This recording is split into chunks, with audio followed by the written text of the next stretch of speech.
Ndugu washiriki wa kikao, nimejulishwa kuwa kikao kama hiki kilifanyika mwaka jana tarehe 14 hadi 15 Machi 2025. Mlizungumza masuala mengi na kupeana mikakati kadhaa ya kukabiliana na changamoto zinazolikabili jeshi la polisi.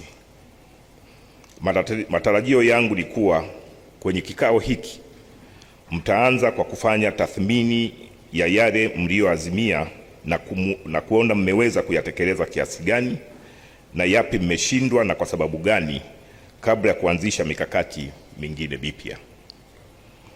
Aidha, niwasisitize kwamba mijadala yenu ijikite kwenye dhima ya kikao ambayo ni usimamizi wa rasilimali fedha, mali za serikali, uzingatiaji wa sheria na kanuni za ununuzi wa umma, uzingatiaji wa bajeti ya serikali, udhibiti wa ndani na wa matumizi ya fedha na masuala ya kiutumishi.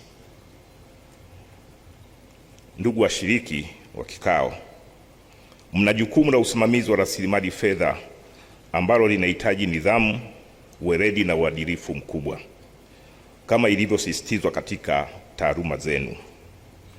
Kwa kuzingatia kauli mbiu yenu ya mwaka huu inayoeleza kuwa nidhamu ya matumizi na mifumo imara ya fedha kwa maendeleo ya taifa.